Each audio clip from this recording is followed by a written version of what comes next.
everyone, it's Alpha Queen, and today I'm going to be talking about coming off my anxiety medication. For those of you who are unaware about my history with anxiety, I've made a couple of videos in the past. I'll make sure to link them somewhere for you so you guys can go check them out if you're unaware of the rest of the backstory.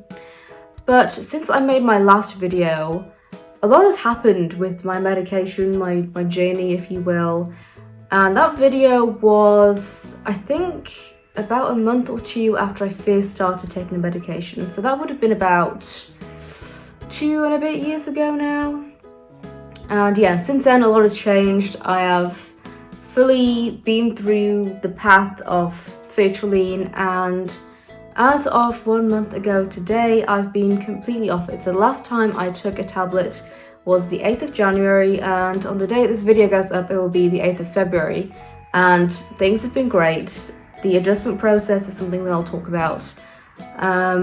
But yeah, let's talk about how sertraline was for me throughout the entire process. So since my last video, I think by the time I made my last video, the side effects had sort of worn off, the initial side effects. But there were a few side effects that persisted throughout the entire duration of me taking the medication. And the big one was drowsiness. Drowsiness is something that never went away for me. I was sleepy all the time, like 24 hours a day. I kind of got used to it.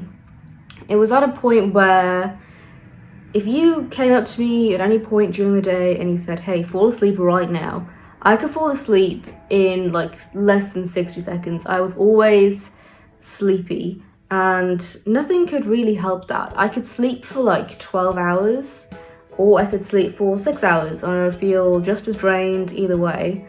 But I had no issue sleeping at all. I know that some people have had problems where they can't sleep properly. For me, it was the other way around. It was that no matter how much sleep I got, I never felt energized, I never felt awake.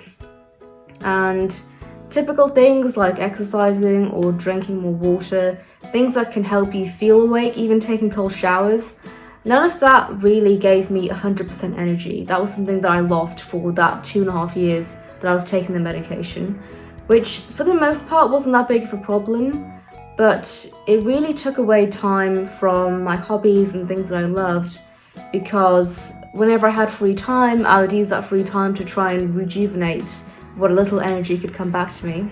But apart from the drowsiness, there wasn't really anything too terrible that I couldn't deal with. And honestly, I really got used to the drowsiness. I got used to feeling sleepy. The only thing that was a big drawback was that it took away from my hobbies. I didn't have energy to really stream or record videos.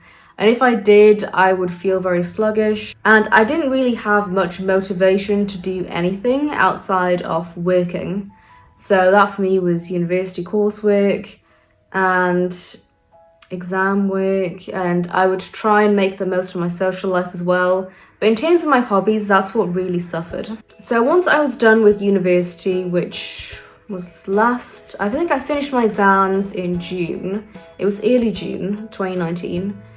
I quickly started to think about coming off this medication. Now, I didn't want to rush it, and I spoke to my doctor and he said, wait till you get your results back. Wait until you've started working, because once you start working, you'll be in a new environment, you'll be moving house. All these things are stressful and they can cause rebound potentially if you don't come off at a time where you're completely settled. Okay, let me think. I got back to my doctor in, I think, September. That was when I needed another prescription. And he said, how long have you felt well for? When was the last time you really felt anxious? And I said, probably a few months now. I've been totally fine. I haven't felt panicky or anything like that. And he said, okay, that's good. Generally, we like to make sure that our patients are well for 6 months before they start coming off this medication. That way there's the lowest risk of rebound, their body's ready to come off the medication, and we'd recommend you wait until you start doing that. So I said, okay.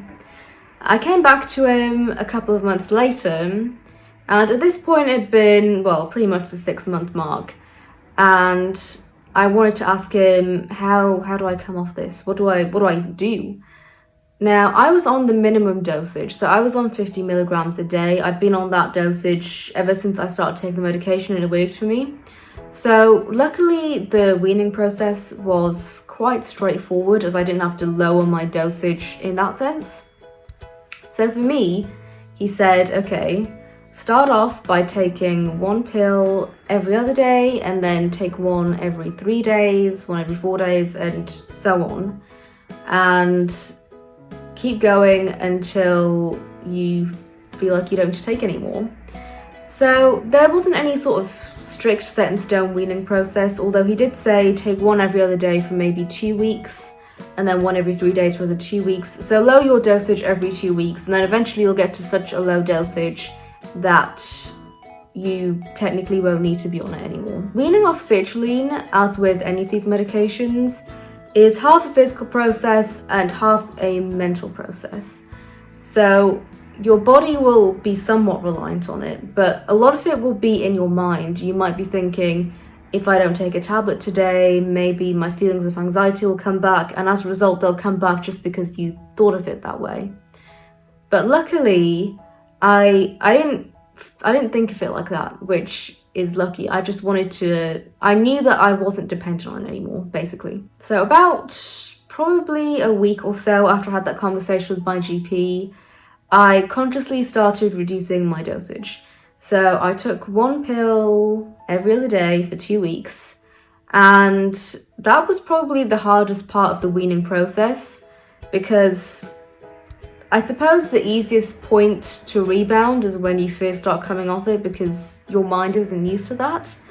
So that was a bit difficult, but nothing that I couldn't handle. It wasn't anything crazy bad. I read a bit about coming off medication, and sometimes you can start to feel symptoms that you didn't before, but luckily I had none of that. I had no negative physical symptoms, any mental symptoms, nothing like that at all. So that was amazing, and I felt really comfortable taking it one every other day. Now came another difficult part, was taking one every 2 days. Now I'm very aware that sertraline only works properly, if not at all, if you take it every single day. So if you start missing days, then I knew that it wouldn't really be working. It was more for the benefit of just getting out of my system, and slowly, and also me mentally adjusting to not taking this tablet every single day. So once I got to taking one every 3 days, I would take a tablet, then I'd miss a day, and then I'd miss another day, and it was that day that I found a bit challenging, because I was sort of a bit on edge. I was thinking, what if something bad happens? What if I don't feel good? And it was a bit more difficult in the sense that I was at work as well. So previously when I was at uni, if I had a bad anxiety day, I could just take the day off. I could just stay at home. Something which I didn't do often, but it was nice having that reassurance that if I need to do that, I could.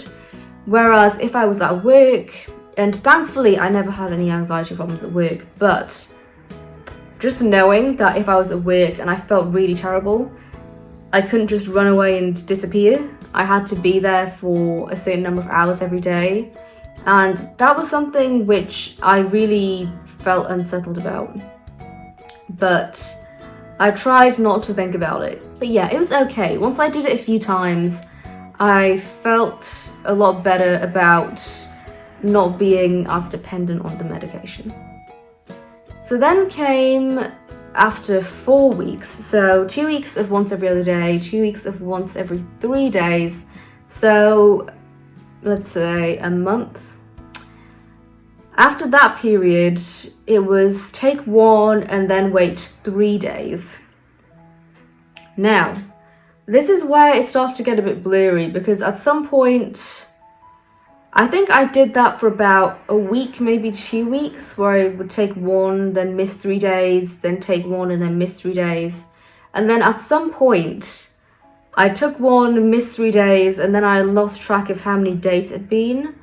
So I missed another day, and I felt fine the day after that. So I missed another day, and then I thought, well, maybe I don't need this, maybe it's been like removed from my body now, maybe 3 days is enough. So I just kept on missing days, and then that one day turned into a week, and I thought, okay, I've been free of this for a week now. this is good, let's do it for another week. And then I was fine after the 2-week mark as well.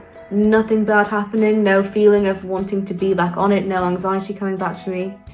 And the thing that I noticed, the big thing that I noticed, and that was the point when I knew it was completely out of my body, was when my energy returned. I would wake up for work pretty early in the morning. I typically wake up somewhere between 6:15 and 7, it depends. But if I'm at home, it'll be about 6:15.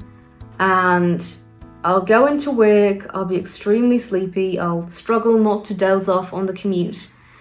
And then I'll get to work and I'll have to have loads of caffeinated drinks and stuff to keep me alive. But after that 2-week period, I just felt awake naturally. I just felt alive if I got enough sleep, which I'm typically pretty good at getting enough sleep. I almost always get at least 7 hours. So I knew I was sleeping well and I felt energized throughout the entire day. And then I would come home and instead of wanting to crawl into bed and have a nap or stay up for a few hours and then go to bed, I would be able to stay awake until like 11 midnight. I would lose track of time and I had all this energy and I could do stuff. I could record videos in the evening, I could stream in the evening, I could draw, I could catch up with people, I could do whatever I wanted and not feel held back or drained or tired. And that was when I knew I'm off this. I'm off it now. It's completely out of my system. And that feeling was so liberating. I don't know when the moment was that it sort of hit me that, oh, I'm awake now.